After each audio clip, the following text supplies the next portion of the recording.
pues nada, pues aquí estamos otro día más en Pongamos que hablo de, con Rubén Martín, Legacy, After Dark, y si nos ponemos a enumerar la de grupos que el tío este toca, nos podemos pegar hasta mañana.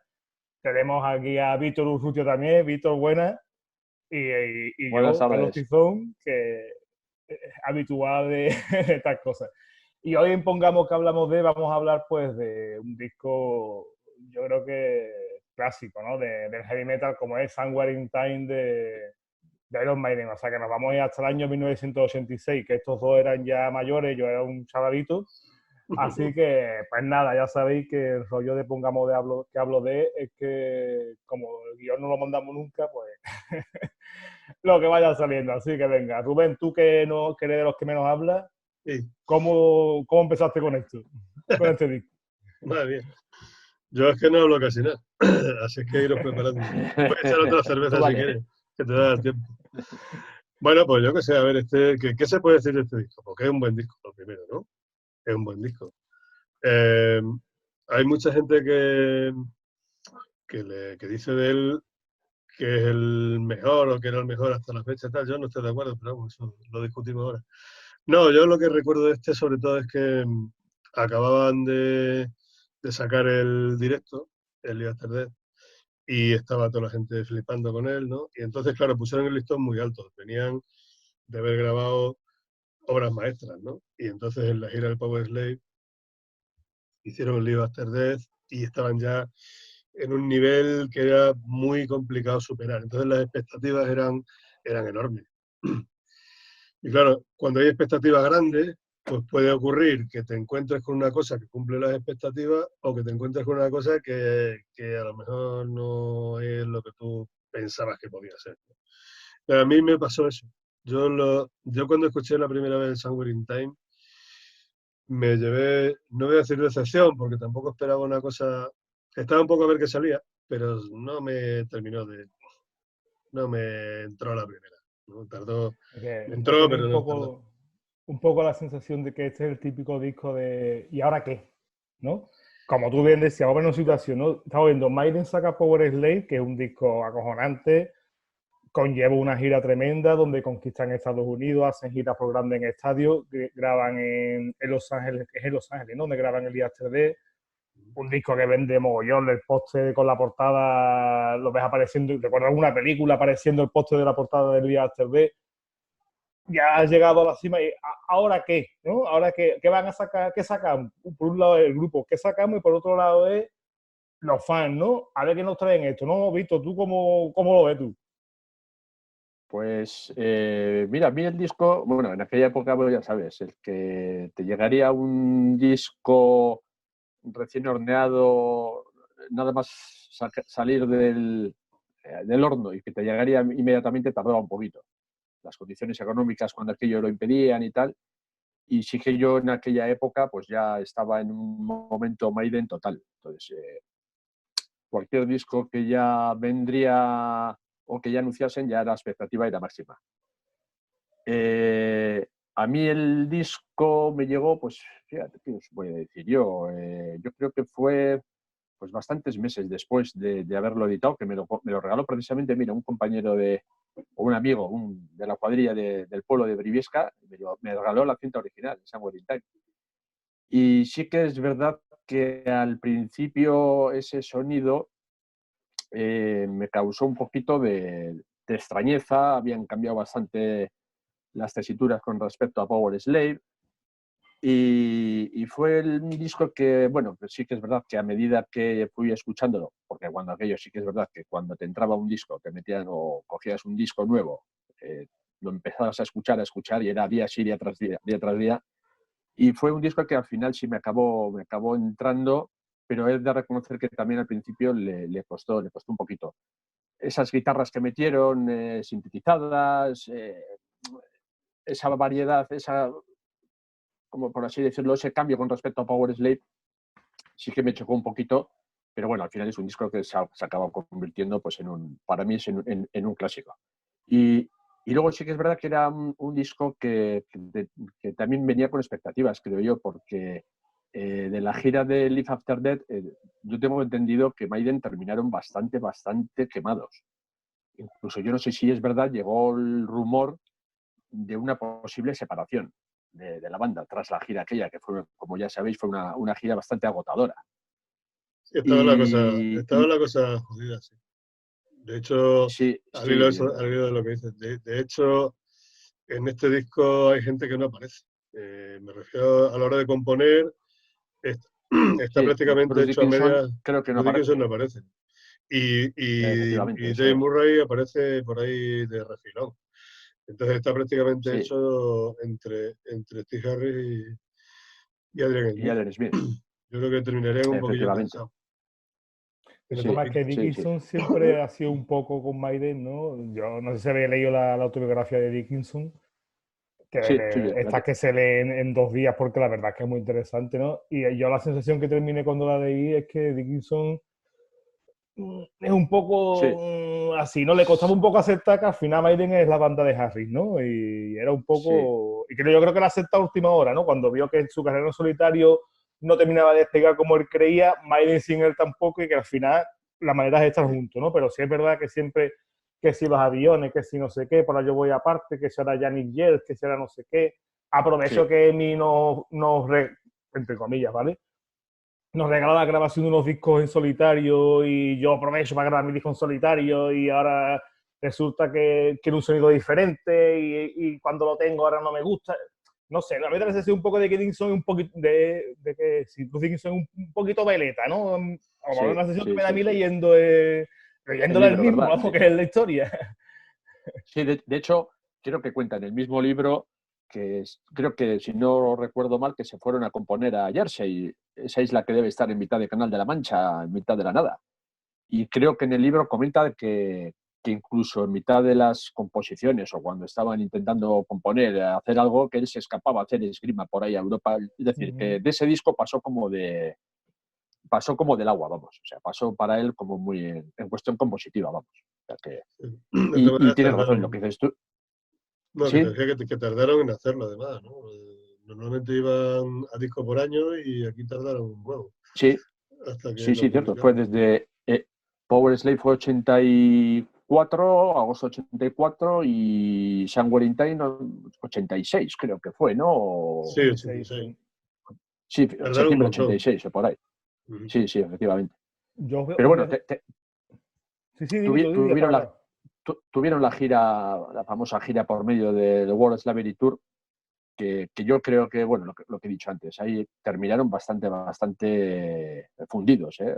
Bueno, de hecho, bueno, todo el mundo sabe, lees el diario de la gira o lees las fechas de las giras y fue agotadora. O sea, en un año, un poco más de un año, hicieron no sé cuántas fechas. O sea, y sí que es verdad que de ahí salieron un poquito. Pero bueno, volviendo al disco, a mí al final, con el paso del tiempo, bueno, con el paso del tiempo, tras unos meses de haberlo escuchado, a mí me siguió pareciéndolo una auténtica maravilla, vamos.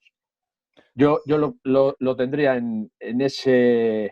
eh, en ese grupo de discos, como digo yo, de Maiden, desde Number of the Beast hasta Seven Son, que son una serie de discos irrepetibles. O sea, tanto compositivamente como creativamente, como todo. O sea, desde ese año 82 de Number of the Beast hasta Seven Son 88, pasando por todos, además veo a la gente y cada uno tiene su favorito. Es decir, para algunos es el Number of the Beast, para otros es el Power Slave, para otros el Peace of Mind.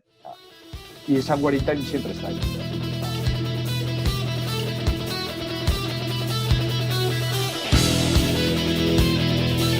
Además, una especie de disco puente, ¿no? Porque mm, a ver cómo explico esto, ¿no?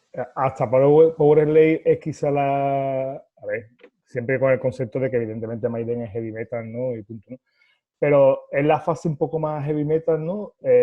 Para mí Seven Son o Seven Son es un poco manteniendo la distancia como el histeria de Maiden, ¿no? El adaptarse a unos tiempos en lo que había que sonar en las radios, en las televisiones, evidentemente no tan accesible como un Histeria o un Solid Ball Rock, o un Destiny no de Saxon, ¿no? Que te he visto la camiseta de Saxon, ¿no?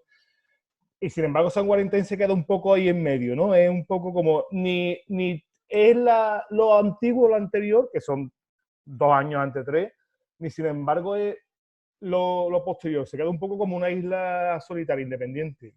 La sensación, no sé qué opináis vosotros. No, a ver, que sí, Dale, tienes Rubén. razón. Tienes razón en eso. A ver, el Somewhere in Time es un disco que hay un montón de cambios con respecto a los discos anteriores y se parece poco a los discos siguientes. Es decir, los discos anteriores eran discos de canciones directas, muy directas, de una duración más o menos corta o, en fin, no demasiado larga por lo menos, y que tenían una estructura muy definida y que iban con ellas para adelante. Es decir, canciones muy directas, muy directas. Aquí con este disco empiezan a hacer canciones un poquito más largas, sin llegar a ser nada progresivo. Lo único, los únicos matices progresivos que yo puedo encontrar en el disco es la última, en la de Alexander the Great, porque la estructura es un poquito más complicada, no es tan cuadricular. En las otras, es verdad que son canciones largas, pero son largas porque los solos son de un montón de compases, que yo creo que es uno de los defectos del disco desde mi punto de vista. Y porque repiten demasiado, hay demasiadas estrofas que se repiten y el solo es largo y tal, entonces se hacen canciones de 6-7 minutos. Pero no por eso son progresivas. La única que tiene una duración de tipo progresivo, digamos, y aparte de eso, una estructura más indefinida, incluso una serie de desarrollos que no son tan cuadriculados, en la última, en Alexander the Great. Y en los discos anteriores era todo lo contrario, eran canciones más cortas, eran más directas, mucho más definidas, en el sentido de que estaba mucho más claro todo, ¿no? La estructura de la canción. Y luego hay más diferencias, ¿no? Que tampoco tuvieron después. Por ejemplo, como decías tú antes, Víctor, la introducción de guitarras sintetizadas y de teclados, porque aunque ellos se empeñaban en decir, en aquella época es que a la gente le costaba mucho admitir que un grupo de heavy metía teclados, ¿no? Era complicado. Y entonces, claro, ellos intentan... Perdona que te interrumpa, recuerda aquello de Gene Simmons, ¿no? El día que veáis unos teclados en un escenario de Kiss será para follárnoslo y meterle fuego, ¿no? Sí, bueno. Bueno, y de hecho, bueno, yo recuerdo aquella época que recibieron palos por ello. Es decir, de los más puristas, los más... bueno, le pasó además, coincide con el tiempo con el turbo de Judas. Sí, exactamente. O sea, también metieron... Bueno, yo recuerdo que los palos que les dieron, bueno, fueron bastante considerables. Era una época de cambio. Vamos, era una época que exigía algunos cambios, ¿no? Por ejemplo, Judas también lo hicieron con el turbo. Lo de Judas es más exagerado porque están metidos de manera mucho menos sutil, ¿no? Aquí está un poquito de forma un poco más sutil, aunque se pueden escuchar teclas en muchos sitios. Teclados, me refiero a teclados, ¿vale? Con teclas. Luego las guitarras sintetizadas están clarísimas en muchos sitios. Hay algunos sitios en los que no. Pero, por ejemplo, también influye, en esto que estoy contando, influye que el sonido que metieron Judas Priest, por ejemplo, en el turbo, es un sonido mucho más laxo. Es decir, no está todo tan concentrado como este disco, porque la primera sensación que yo recuerdo cuando escuché este disco era de agobio. Digo, joder, macho, ¿cómo han metido este pedazo de ladrillo aquí? Luego lo escuchas tranquilamente y está cada cosa en su sitio, ¿vale? Pero si escucháis el disco tranquilamente, veréis que las guitarras de ritmo, las guitarras rítmicas están muy bajas, la voz está un poquito alta y el bajo está en la mezcla súper alto, ¿no? Entonces, claro, eso lo que hace es que el fondo, como las guitarras no están nada definidas, los riffs, pues queda como una especie de pasta ahí abajo sobre la que se construye la voz y el bajo, ¿no? Y los solos de guitarra las melodías con la guitarra, las guitarras dobladas por terceras, que eso sí es típico de toda la vida, ¿no? Pero suena como un mazacote, un ladrillo ahí, que te pegaba ahí, sacudía ahí. Sin embargo, el de Judas es más laxo, ¿no? Es un sonido un poco más, más ralo, menos apelmazado, y se notaban mucho los efectos de los sintes, ¿no? Más que en este. Pero vamos, sí, recibieron palos por todos lados. Sin embargo, yo lo que recuerdo de este disco es que, aunque le criticaron, hubo quien le criticó por meter eso, se convirtió rápidamente entre comillas, en el mejor. Esto es el mejor. Mis amigos, la gente que hablaba en la radio, lo que leía en las revistas especializadas era que todo el mundo decía que esto era lo mejor que habían hecho Iron Maiden en su vida y no sé qué, y para acá y para allá. Y bueno, yo creo que lo que consiguieron con eso, más que captar la atención, fue el efecto contrario. Aunque la inercia de venta de Iron Maiden estaba clara, es decir, lo iban a vender si Sí, hicieran lo sí, que hicieran. sí. De todos modos, yo a este disco, hay una cosa que a mí me gusta mucho de los discos de Maiden, que no, hit single no porque un hit Maiden no quería. Pero en todos los discos de Maiden hay una canción dono que son muy señeras, ¿no? They Will You On, yo qué sé, The Trooper, en el anterior por Slay, AC High, 2 Minutes to Midnight, ¿no? Que son la típica canción para desgañitarte en un concierto cantando. Y es algo que yo no termino de encontrar, por ejemplo, en Somewhere in Time, ¿no? Que tenga, pues no sé, por ejemplo, mira, voy a tirar de chuleta. Wasted Years, por ejemplo. Heaven Can Wait, ¿no? Vale, tiene un estribillo que sí, pero, Heaven Can Wait. Pero no termina de ser... Yo comparo Heaven Can Wait con 2 Minutes to Midnight, por ejemplo, y las comparaciones son odiosas, pero joder. Sí. No, pero no, las comparaciones hay que hacerlas sí o sí. O sea, déjate en paz de rollo. Vamos a comparar porque si no nos aburrimos. Lo que pasa es que, por ejemplo, Heaven Can Wait no puede faltar en ningún concierto de Maiden. Es que de hecho yo creo que no ha faltado ninguno desde que salió este disco. Y Wasted Years yo creo que tampoco. Tampoco, claro. ¿Sí? Sí, bueno, Heaven Can Wait últimamente sí que la han borrado del setlist y bueno, era una canción que le daba bastante juego, sí, por el rollo del público que se subía ahí. El público, eso es, pero...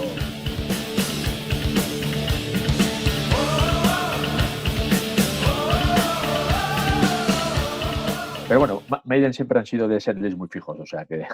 Sí. Hay algunas que son imprescindibles, pero vamos, de este disco, imprescindible,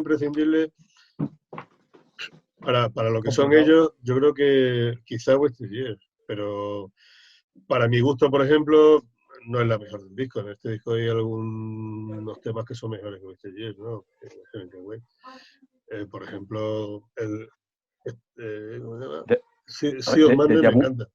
Deja Vu a mí es una que me encanta, es cojonuda. Sí, sí. The Loneliness of the Long La de Loneliness of the Long Distance Runner también es... a mí me parece la peor esa noche. Sí, muy repetitiva, muy... No, es que, mira, esa canción, la de The Loneliness, de Long Distance Runner, sí, es la soledad del corredor de fondo, no lo liemos. Sí, la soledad del corredor de fondo, vale. La que abría la cara. Por cierto, en este año, en el año 86, Asfalto sacaron Corredor de Fondo también, por cierto, ¿vale? Cosa curiosa. Esa canción tiene todo lo que no me gusta de los Maiden, que es todo lo que han hecho desde la segunda parte de Dickinson. Desde que volvió Bruce Dickinson, se han dedicado a hacer canciones de ese tipo, que son canciones que tienen unos estribillos obvios. O sea, cuando digo obvio es que, no sé, un niño que canta en mayores, todo contento, al final sabe que va a venir eso, ¿no? O sea, es difícil de explicar, pero son canciones tan obvias, o sea, tan poco curradas, ¿no? En ese sentido que... Y ese fue el principio, no me gusta. Demasiado... El Steve Harris yo creo que se le secó un poco la inspiración por ahí, sí. Ahí empezó a hacer cosas así de ese tipo y no me gustó. Sin embargo, por ejemplo, hay cosas de el Steve Harris... Adrian Smith aquí está inspirado de narices. Sea of Madness, para mí es la mejor del disco y es la que tiene más cosas diferentes de lo que solían hacer Maiden. De ahí meten algunas transiciones que son made in Adrian Smith, que están muy bien y además no se parecen a nada de lo que habían hecho anteriormente. Me parece la mejor, ¿no? La mejor y la peor, esas dos. El mío es más melódico, ¿no? Eso yo ahí me pierdo un poco más, ¿no? Tú que eres músico, ¿no? Porque la forma de componer de Smith es más melódica, ¿no? De Adrian Smith, ¿no? Es más melódico todavía Dave Murray. ¿Sí? A Dave Murray le gusta más la melodía. Lo que hizo Adrian Smith en solitario era mucho más melódico, ¿vale? Pero con Maiden hacía cosas más que más melódicas, eran más estándar. Es decir, es un tío mucho más estándar componiendo. A la hora de componer, además es muy pentatónico, ¿no? Es decir, hace cosas muy en esa onda, muy tipo hard rock clásico, y mete cosas de hard rock clásico, ¿no? Quizás es lo que más se aparta un poco del estilo puro de Maiden.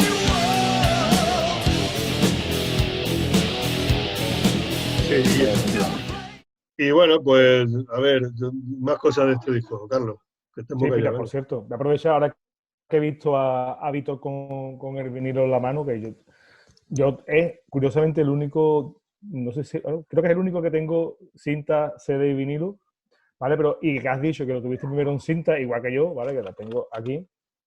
Coño, qué cutre eran las cintas que editaban en este país, tío. Pues, Era cierto, la cinta ahí con un comparto. papel pegado y por dentro, joder, con, con lo guapa que es la portada, que ahora, antes hablaba con Rubén y no estaba muy de acuerdo con lo guapa que es la portada en el vinilo, la portada y la contraportada y la cantidad de detalles, ¿no? que tiene, aunque no sé qué opinas tú, Víctor, Rubén no está de acuerdo en que aquí no, sea, no es el mejor trabajo de Derek, ¿no? No sé cómo lo ves tú. Bueno, la portada sí que tuvo su punto en su día, muy inspirada en Blade Runner, quizás, ¿no? En la película de Blade Runner. Y sí, muy futurista y tal. Bueno, tiene bastantes detalles. La tengo por aquí. Sí, y es una portada de que, bueno, a mí sí me gustó, vamos. O sea, los detalles de la contraportada mismamente, pues, yo creo que estaba eso muy basada en la película de Blade Runner. Y a mí sí me mola la portada, ¿eh? O sea, Lady futurista, yo creo que es una muy buena portada, vamos. O sea, a ver, quizá no comparable con la de Power Slave, quizá, o la de Number of the Beast, que para mí la de Number of the Beast es top, pero a mí siempre me gustó la portada y sobre todo en la idea de, o sea, no sé, muy futurista y como te he dicho antes, muy inspirada en Blade Runner, en esa movida que había en aquel entonces. O sea, De hecho, está bien. la ponen como la mejor. A mí no me parece la mejor, ¿no? Coño. Yo lo veo como yo lo veo una portada forzada. Fíjate lo que te digo. ¿Sabes por qué? Porque el hecho de poner tantísimas referencias a cosas que tienen que ver con el grupo, pues las tengo aquí, pues las pirámides del Power Sí. Slave, las frasecitas, los sitios, está lleno de sitios, está lleno de referencias a sitios a los que van, al West Ham que le mete una paliza al Sí. Arsenal, Al Arsenal. en fin, el ojo de Eddie aquí arriba en la luna y tal. Vale, está llena de detalles, o sea, desde el punto de vista, si quieres, eh, de curro, pues lleva mucho trabajo, es verdad, pero es como si se le hubiera sacado la idea, ¿no? Es decir, no es una portada que digas, tengo esta idea y la hago, como por ejemplo fueron las anteriores, o como fue, por ejemplo, Seven Son, ¿no? Posteriormente. Sino que es una portada que está como hecha de retales. Es decir, como si un día se puso y dijo, a ver, ¿qué pinto yo ahora a esto? Que me han encargado que le haga la portada, y Sí, empezó a decir, voy bueno, a voy a toda coger un leche. poco de aquí, otro poco de aquí, otro poco de aquí, y se hizo ahí una especie de puzzle y montó la... Pero eso no quiere decir que no esté curra, ¿eh? Vamos, tú tienes que tener un curro de... uf.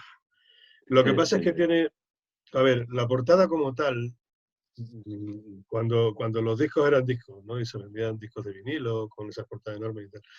Y la portada, y se compraban discos sin saber lo que había dentro porque te gustaba la portada, pues la portada tendría que ser algo que llamara la atención. Yo no sé, claro, llamar la atención, bueno, a cada uno le llama la atención una cosa, ¿no? A mí, por ejemplo, yo me compré el disco porque era Iron Maiden, punto, ya está. No era un Maiden, que me compré y se acabó. Pero a mí la portada esta, por ejemplo, me agobia.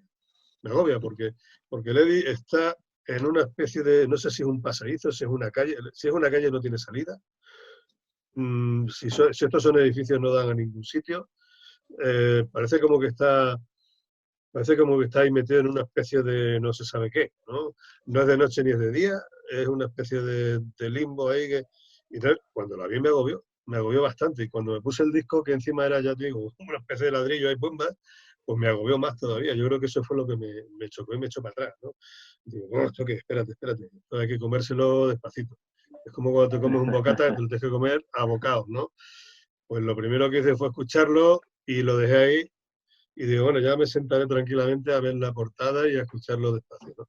Pero la primera bofetada que yo recibí fue esa, ¿no? La portada, digo, vale, sí, futurista, muy bien hechita, o sea, un curro aquí de la leche, pero ¿esto qué significa? O sea, ¿esto qué es? ¿Aquí qué hay? Hombre, El es que grupo en aquí en la verdad, si te contraportada. fijas, tantas referencias que el disco es algún lugar en el tiempo, ¿no? Sí, Yo siempre he sí, sí. entendido que tantas referencias desde de futuro a pasado es con el título del disco, porque si te fijas, ¿no?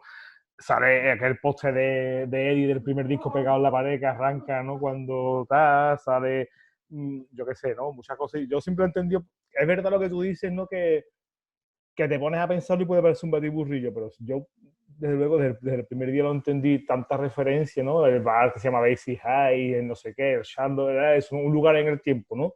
Un poco como un reflejo de toda la carrera de Maiden, y aquí empezamos de nuevo, ¿no? Como dejamos un poco atrás todo y la portada futurista es empezamos un futuro. Igual Sí. es demasiado, me ha parecido Iker Jiménez, ¿no? Pero que... No, Iker Jiménez, ¿no? Sí. sí. Igual va también ligada, pues, porque el cambio de sonido de la banda surgió a raíz de este disco. Quizá también puede ir por ahí también. O sea, el concepto del disco, vamos.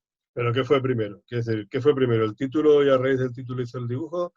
¿O primero hizo el dibujo y luego le pusieron el título? Me imagino que primero sería el título. Yo es que yo lo pregunto porque no lo sé, ¿vale? O sea, que no lo sé. Ni idea. No sé. Yo tampoco, pero imagino lo que pasa es que el sí es verdad. gráfico trabaja a partir de una idea, ¿no? Si tu disco se va a llamar Bajando por la ventana, pues imagino que la portada tiene que una ventana, ¿no? Claro. Sí. Eso es lo que se supone, ¿no? Sí. Entonces si eso es lo que se supone, yo no termino de ver la idea. Es lo que me refiero. Es decir, si tú puedes coger cosas de otros tiempos. ¿Sabes cuándo le veo el sentido? Ahora es cuando le veo el sentido. Porque ahora es lo que decía antes Víctor, que tiene razón y es verdad, que es un disco que está un poco a caballo está en ningún sitio. En un sitio en el tiempo que no tiene, a lo mejor no tenía mucho que ver con los tiempos de aquel momento, aunque sí tenían que ver, pues había una cierta evolución hacia otros parámetros. Pero claro, no tiene nada que ver con lo anterior y tiene poco que ver con lo de después. Entonces está ahí en una especie de limbo, ¿no? Ahora sí tiene sentido. A menos que fueran unos súper dotados y lo hicieran a propósito y dijeran, vamos a hacer una cosa que se va a quedar aquí y esto no se va a parecer a nada de lo que ya hemos hecho. Si es así, pues me quito el sombrero, claro. No, pero quizás es lo que comentabais al principio los dos, ¿no? Venimos de una banda que viene de una gira inmensa con las fricciones entre los miembros del grupo que suele llevar ese tipo de giras, que no tienen muy claro por dónde van a seguir, no tienen muy claro cómo superar lo que venía detrás, ¿no? Y entonces lo que decía un disco es un poco a la carrera, ¿no? Uno que nada decía, el otro que no, que me llevo grabando. Y quizás eso, igual, a ver, es muy buen disco porque son muy buenos músicos, porque al final Harry es un tío que las canciones son buenas. Que sabe por dónde salir siempre, ¿no? Sí. Pero yo creo que todo eso se va reflejando un poco en el disco, ¿no? Todo el ambiente que hay en la banda, el ambiente en el momento. Estamos en un momento que en hard rock y el heavy metal, ¿no? En el 86 aparece Slippery When Wet de Bon Jovi, que cambia un poco la concepción de todo, ¿no? Porque de pronto pones la tele y salen unos tíos con melena que será más rockero, menos rockero, más duro, pero eran unos tíos con melena tocando la guitarra que todo el mundo decía, hostia, ¿no? Que eso no se veía, ¿no? Sí. Euro. Sí. Aquel fue el año. ¿no? Entonces, y todo eso a los grupos que era que no, la influencia les llega, ¿no? Y es un poco como, además, imagino que tiene un tío como el Rod Smallwood de manager, ¿no? Que le diría que lo que miraba es esto, ¿no? También les pincharía, intentaría influir en la banda. Sí. O sea, yo creo que son muchas cosas, ¿no? No sé qué pensáis vosotros. Si no me equivoco, igual Maiden fue la banda que en aquel momento, la banda europea que en aquel momento pegó lo que se suele decir vulgarmente el pinchazo en todo el mundo, vamos, y más en el mercado norteamericano. No sé, en ese aspecto también igual tendría algo que ver. Sí, hombre, había...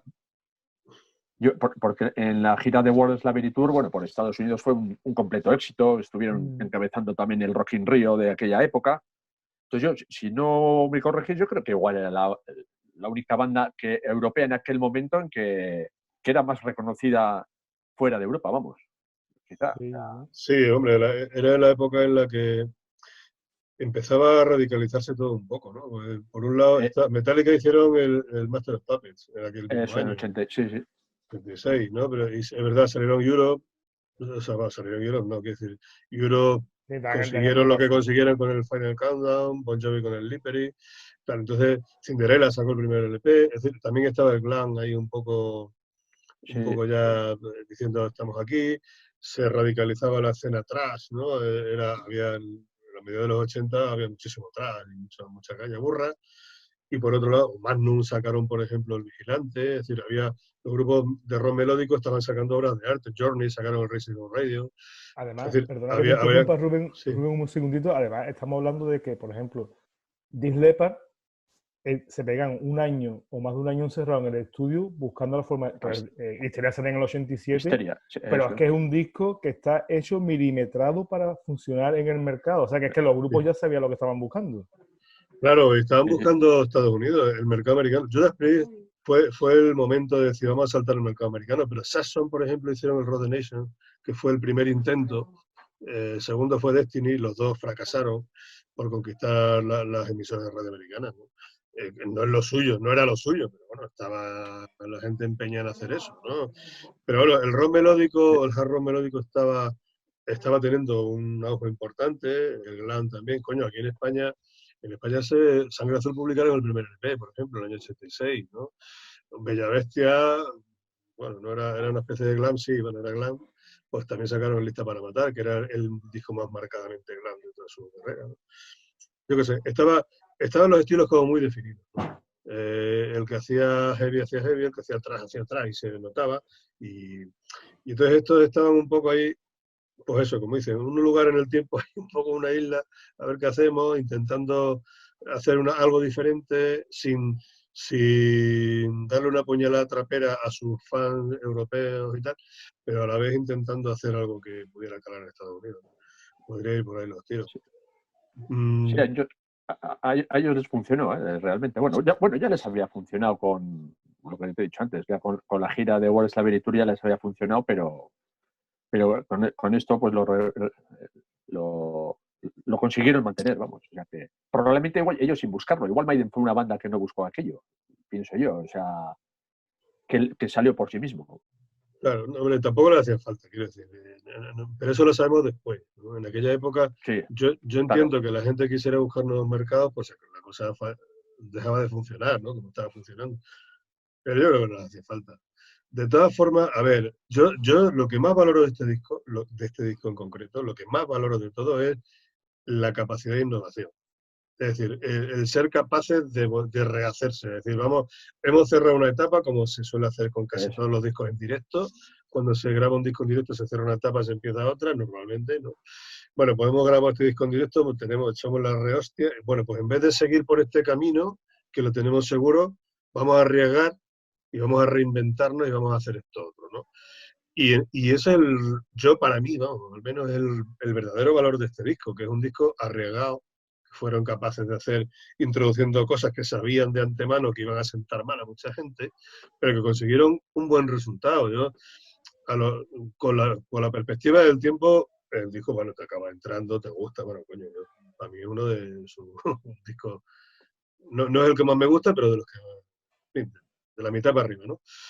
Pero sí, tiene un montón de cosas que poca gente se arriesgaba, ¿no? Y el que se arriesgaba lo hacía tímidamente. Estos les fueron capaces de darle la vuelta entera al sonido. Le cambiaron por completo, cambiaron formas de hacer cosas, cambiaron... y bueno, les funcionó.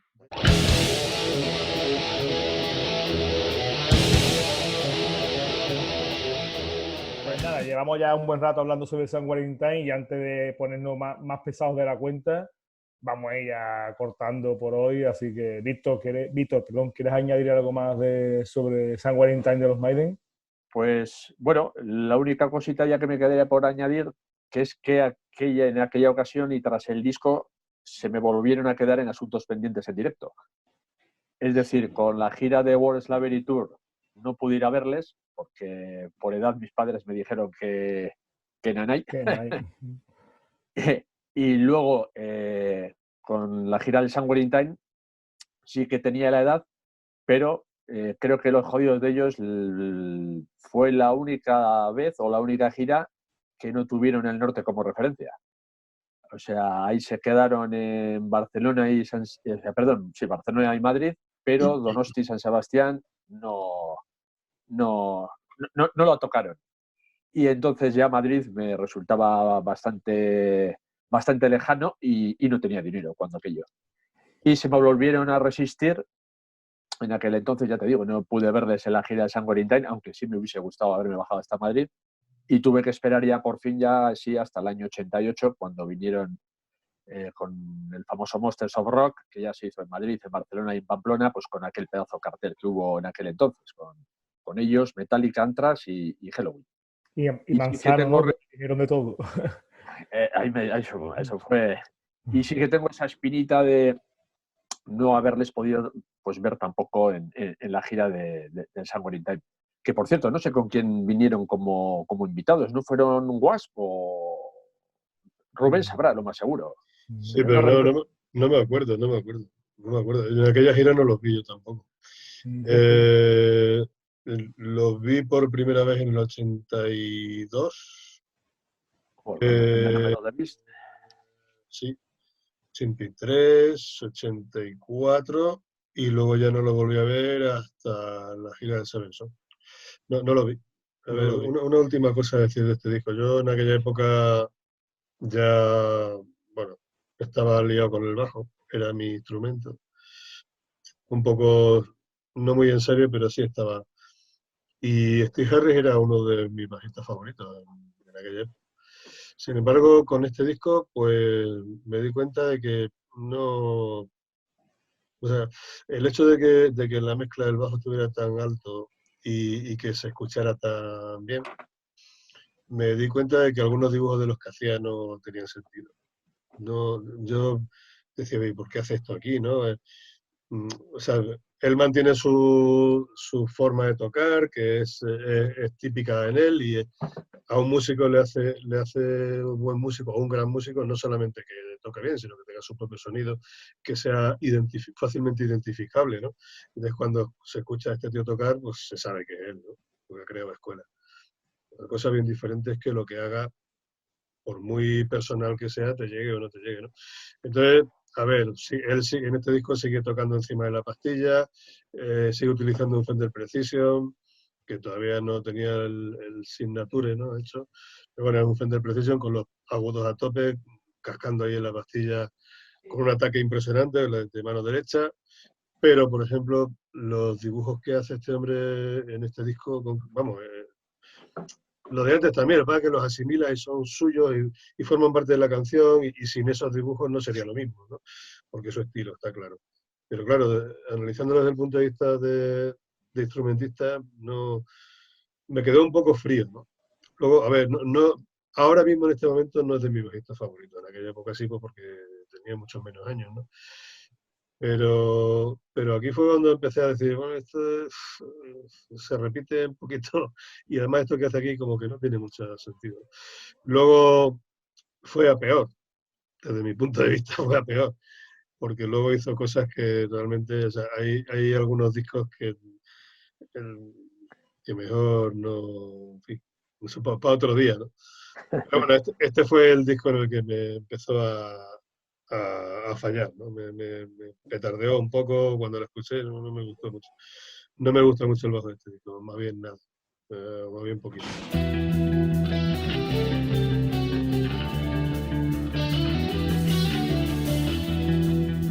Bueno, pues sí que acabo de mirar en Google, ¿vale? Y si fueron Was, los teloneros, pues, que presentaban sí. Inside Electric Circus.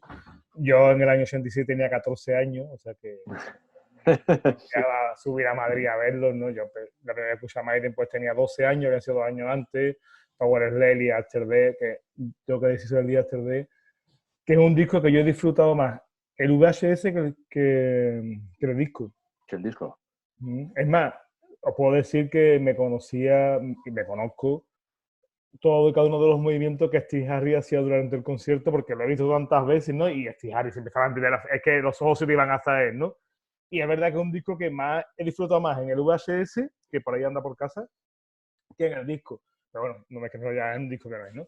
Y sí, como bien decíais, tenéis buena memoria los dos, eran Was los que abrieron aquella gira de Maiden del Somewhere on Tour, que sí, fueron la mira, hay 157 conciertos por Europa, una cosa así, o sea, Sí.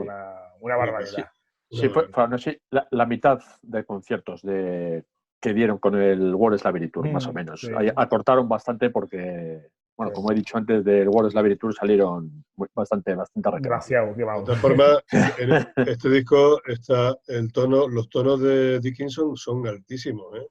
Es decir, que cantar los temas de este disco con tantos conciertos seguidos tiene que ser agotador para la voz, Sí. porque los instrumentistas, al fin y al cabo, bueno, te cansas, en fin, pero la voz sufre un montón, y sobre todo cuando tienes los tonos tan altos, ¿no? Somewhere in Time, por ejemplo, el primer tema está la voz aquí arriba, y aguantar eso, porque se entraba en el setlist, aguantar eso noche y noche y noche y noche, una tras de otra, de la marinera, ¿eh? Pero bueno. Y de hecho, no sé si percibisteis, bueno, Dickinson salió bastante tocado de voz del World Slavery Tour, y yo por los vídeos, los pocos vídeos que hay por ahí de la gira de Somewhere on Tour, se le veía bastante limitado a Dickinson. No, pues en este disco canta bien, pero bien, ¿eh? Sí, en el disco sí, quizá pero de lo mejor que haya grabado.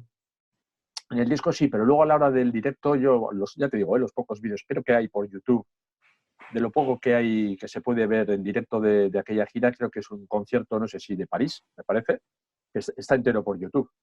Y el resto, curiosamente, es una banda que siempre ha sacado material de casi todas las giras, o de parte de las giras, del Somewhere on Tour, y nada. Bueno, material oficial no hay nada, creo. Creo que hay algún vídeo por ahí, aquel famoso de Stranger in Strangerland, creo que hacen ahí un medio directo, pero poco material oficial hay de ello, ¿eh? Y mucha gente lo demandaba, decir, pues así como sacaron el VHS de Life After Death, o a ver, que hubieran sacado un poquito de material que seguramente igual lo tendrán por ahí en la recámara. Material en directo de esta gira, que no sacaron apenas. Lo mismo. Bueno, en resumen, yo creo que es un buen disco. Un disco cojonudo. De los mejorcitos de Maiden, no el mejor para mí, pero yo creo que es de lo mejor. Ya quisieran hacer uno de estos ahora. No sé, ¿eh? Sí. Luego ya con Seven Son cerraron ahí el ciclo definitivamente. A partir ya de Seven Son empezó para mí ya un diente de sierra. Sí, bueno, a mí hay discos que me gustan de después, pero bueno, eso ya para otro día, ¿no? Si acaso. Sí. De todas formas, bueno, pues ya, como decía antes, aprovechamos, ya vamos cortando, que el próximo día, ¿de qué vamos a hablar? Pues teníamos pendiente hablar de otro clásico como era No Sleep, ¿no? No Sleep Till Hammersmith. Hammersmith de Motorhead. Yo, por mí encantaba cada uno de mis discos de cabecera, o sea que debe defender a capa y espada. Pues hablamos de los teclados de ese disco, si quieres, ¿no? o como tres hombres podían meter tanta bulla. Joder. Exactamente. Joder. Que por cierto, ayer estuve escuchando, porque una movida que estoy montándome por ahí, el EP que saca Gurzel en el 87, ¿no? Que se llama Best, creo que se llama el EP, ¿no? Estaba haciendo una canción de ese EP, Midnight in London, y dice, joder, este Gurzel es el de Motorhead, lo que hablábamos antes, ¿no? Del cambio, pero bueno, ya hablaremos otro día de eso. Sí, señor. Pues nada, Rubén, Vito, que un placer.